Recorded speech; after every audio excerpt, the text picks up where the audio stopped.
ហើយបានជាខ្ញុំសម្រាប់ចាត់ថាសូមលោកនាយកលាឈប់ពីការងារបានខ្ញុំមើលទៅគន្ធាដូចជាមិនសប្បាយចិត្តសោះអញ្ចឹងខ្ញុំអនុញ្ញាតឲ្យគន្ធាជប់សម្រាប់មួយរយៈពេលណារសាយទុកហើយចាំត្រឡប់មកធ្វើការវិញចុះខ្ញុំពិតជាអរគុណលោកនាយកច្រើនណាស់ដែលបានអនុគ្រោះដល់ខ្ញុំតែខ្ញុំនៅតែសូមលាឈប់ពីការងារដដែលសូមលោកនាយកមេត្តាអធិស្ឋានផងចុះ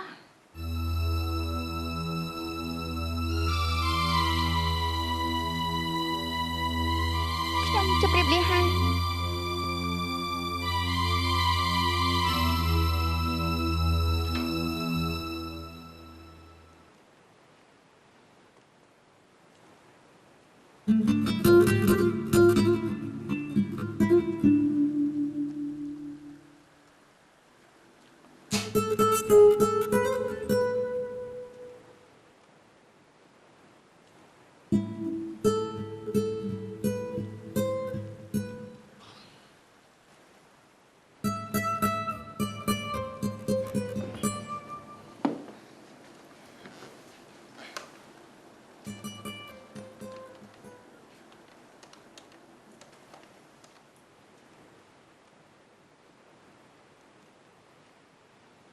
អាឡូ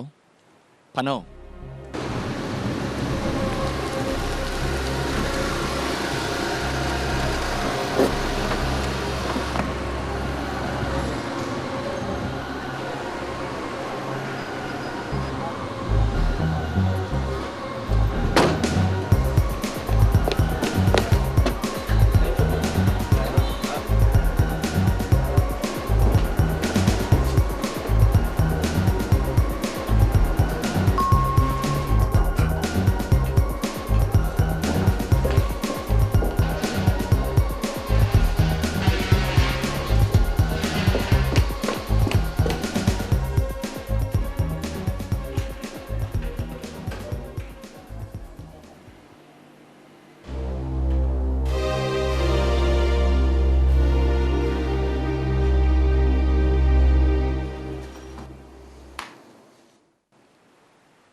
បងមានការអីបានជាទូរស័ព្ទឲ្យខ្ញុំមកបញ្ញាំបែបនេះមកអង្គុយចុះសិនមកចាំនិយាយគ្នា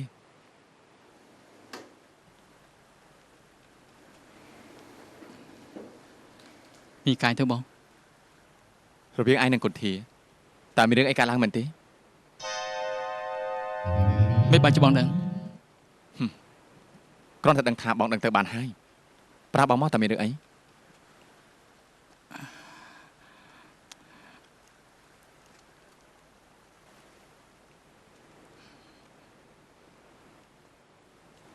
ជារឿងស្មានមកដល់ទោះបីជាបងក៏ភ្ញាក់ផ្អើលដែរប្រាប់បងភ្លាមមកបងចង់ដឹង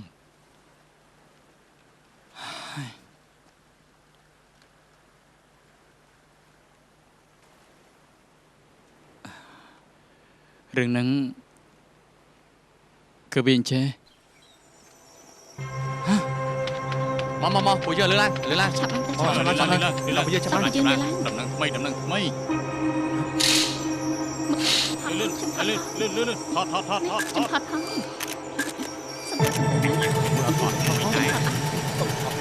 លឿនដំណឹងថ្មីមកអាចាំផង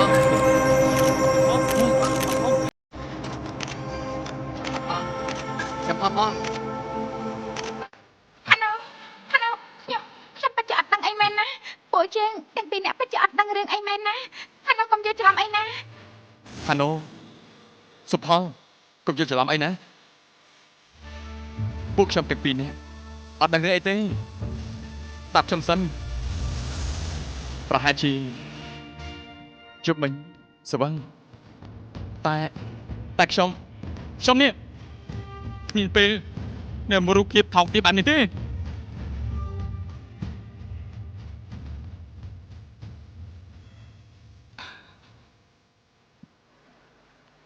បើបងជិះខ្ញុំវិញ បងក៏មានអារម្មណ៍ឈឺចាំមិនខុសពីខ្ញុំទេ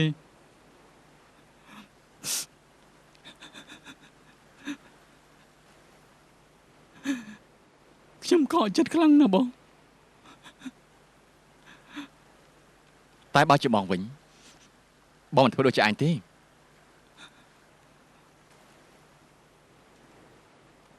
ហេតុអីទៅតែបើតាមបងស្ដាប់រឿងរ៉ាវដែលអញនិយាយមកហើយបើតាមបងធ្លាប់ដឹងនឹងឃើញចរិតរឹកពីរបស់គុនធាដូចជាមិនស៊ីសង្វាក់គ្នាសោះគុនធានឹងភិរមនោះហាក់ដូចជាមិនមានតំណែងតំណងអីឲ្យដុំកំភួនដល់ថ្នាក់ទៅធ្វើអំពើថោកទាបបែបនេះទេម្យ៉ាងទៀតចរិតរបស់គុនធាថ្លៃធ្នូមិនភ្លើតភ្លើនមិនសមទៅធ្វើរឿងអញ្ចឹងទេតែខ្ញុំបានឃើញផ្ទាល់នៅភ្នែកនឹងបងពួកគេស្វឹងហើយនាំបងដឹងតែបងគិតថាប្អូនគួរតែពិចារណារឿងនេះឡើងវិញហេតុអីក៏រឿងនេះកើតឡើងទៅរួចបើសម័យខ្លួនទាំងសងខាងសុទ្ធតែស្វឹងមិនដឹងខ្លួនប្អូនដឹងទេគុនធាឈឺចាប់ខ្លាំងណាស់នាងបានមកសុំលាបងឈប់ពីការងារហើយក៏លាឈប់ពីការសម្ដែងដែរកាយរឿងត្រង់ព្រៀតនៅអមដួងចន្ទ្រាមិនដឹងថាពេលនេះនាងយ៉ាងណាទៅហើយទេប្អូនត្រូវតែស៊ើបសួរតាមដានរឿងនេះឲ្យបានច្បាស់លាស់ថាតើជាការពិតមែនឬក៏អត់បើតាមបងគិតណារឿងនេះប្រហែលជាមានអ្នករៀបចំពីក្រោយខ្នងដោយមិនឲ្យដឹងខ្លួនហើយនេះបងចានិយាយថា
ហេតុអីទៅគុនធាធ្វើអញ្ចឹង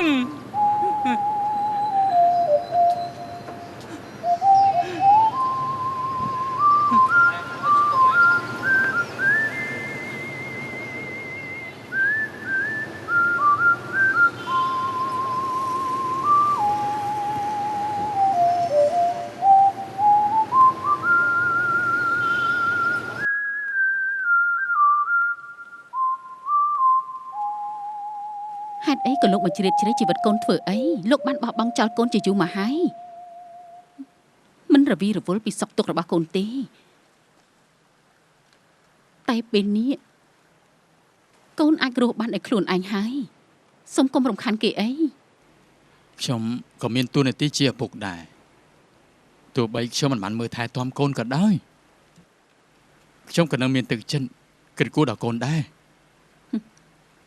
គិតទេបើសិនជាលោកចេះគិតបែបនេះតាំងពីមុនមកនោះម្លេះសំជីវិតម្ដាយនឹងកូនខ្ញុំនេះ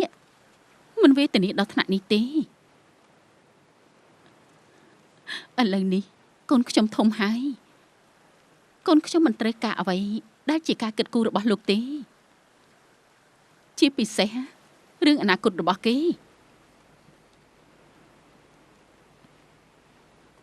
បានរឿងពីមុនខ្ញុំជាអ្នកខុស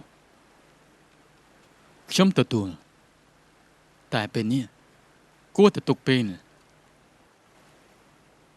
ឲ្យខ្ញុំបំពេញតួនាទីជាឪពុកផងខ្ញុំមិនចង់ឲ្យជីវិតកូនវាវក់ក្នុងពិភពសិល្បៈទេនិយាយតាមត្រង់ទៅចុះខ្ញុំមិនចង់ឲ្យកូនតែទៅជាមួយស្រីជាតារានោះទេ លោកនិយាយនេះចង់មានន័យថាម៉េច ខ្ញុំចង់ប្រាប់ថាខ្ញុំមិនអោយផាណូតែតូចជាមួយនឹងនាងគុន្ធាស្អីនោះទេ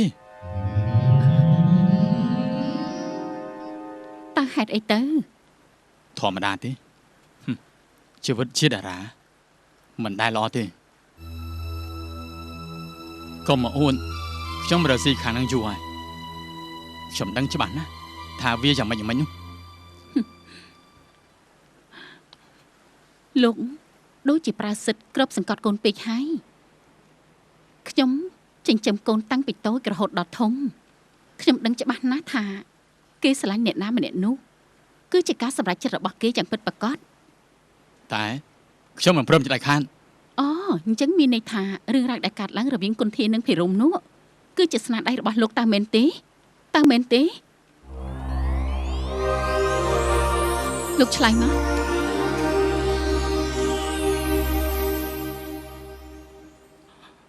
ផាណូ កូន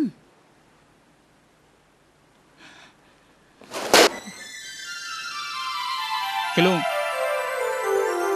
កពិតណាស់ខ្ញុំជឿថារឿងនេះពិតជាស្នាដៃរបស់លោកគឺបើក្រៅពីលោក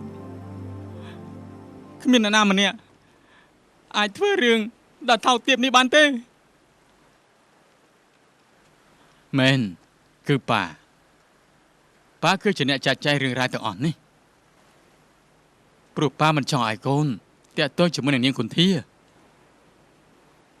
វាមិនល្អទេហើយកូននឹងស្ដាយក្រោយរួចជាលោកនោះដែលធ្វើរឿងថោកទាបបែបនេះ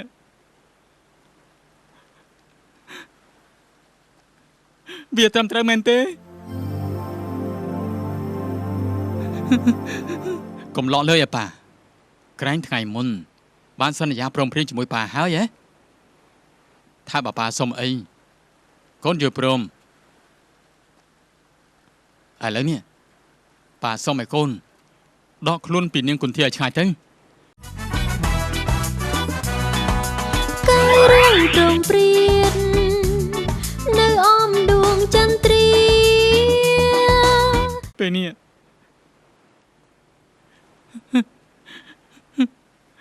លោកចង់ចេញផ្សាយឬក៏មិនចេញផ្សាយ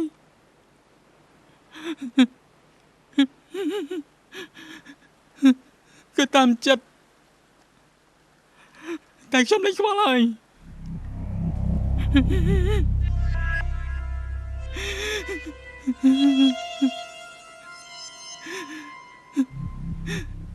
លោកពេញចិត្តហើយមែនទេលោកពេញចិត្តហើយមែនទេ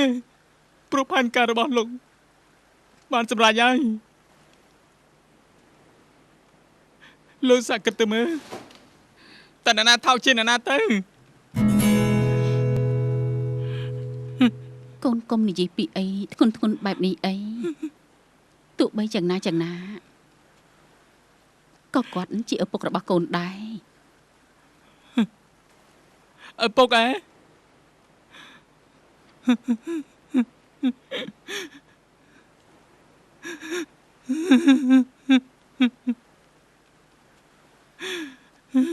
នៅលើលោកនេះ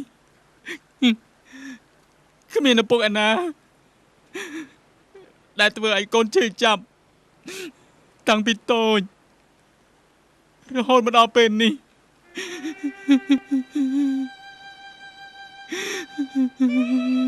លើជាគាត់អញ្ចឹងនោះទេ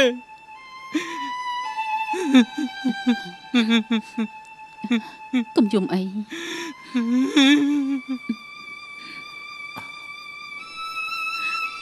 ផាណូ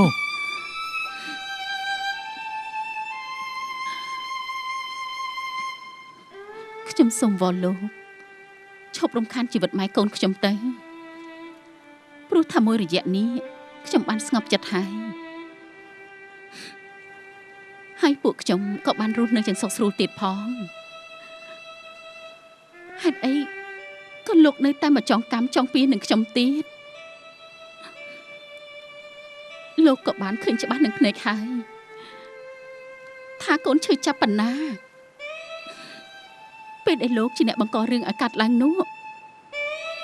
មានតែលោកទេដែលជាអ្នកដឹងរឿងនេះច្បាស់ជាងគេនោះ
មកវាជួយនៅទីនេះ ចាគឺខ្ញុំឈរចាំមើលផ្លូវលោកប្តីនឹងណា មានការអី ខ្ញុំចង់សួរបងរឿងមួយ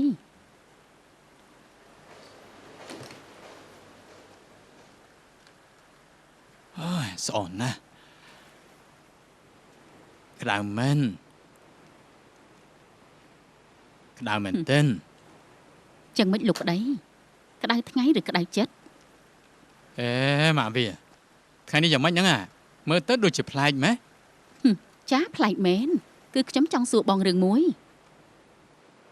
រឿងអី បងប្រាប់ខ្ញុំឲ្យច្បាស់មកថាបងគ្មានពាក់ព័ន្ធក្នុងរឿងហាមឃាត់មិនឲ្យផ្សាយរឿងគន្ធាតើពិតមែនទេអត់ មិនក៏អូនដឹង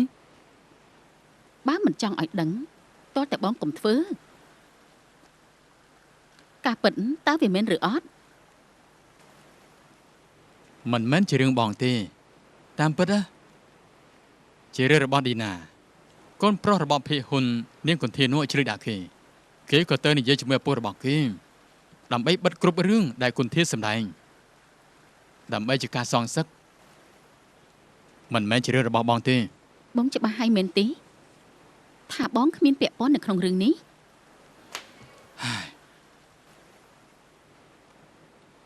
បងថាមិនដឹងគឺមិនដឹងហើយ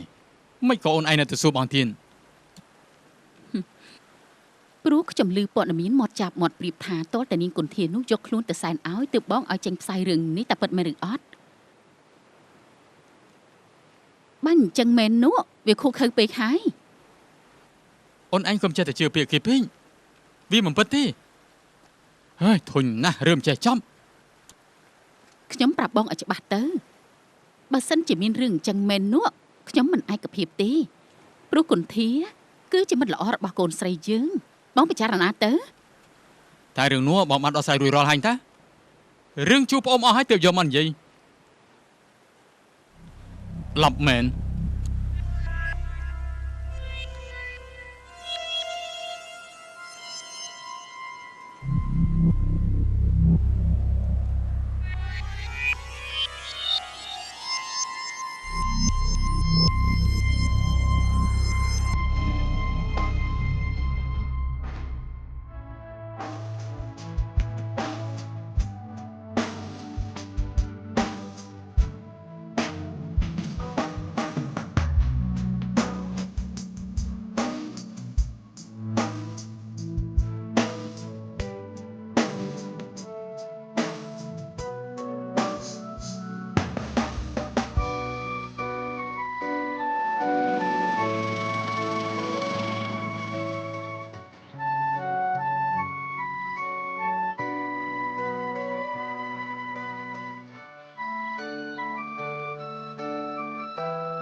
លោកពូនាងជួយ ចា ស៊ូ ជំរាបសួរ ជំរាបសួរ បងមកដល់យូរហើយហី អូអត់ទេមកដល់មិននេះដែរទេ កាយរៀងប្រងព្រៀត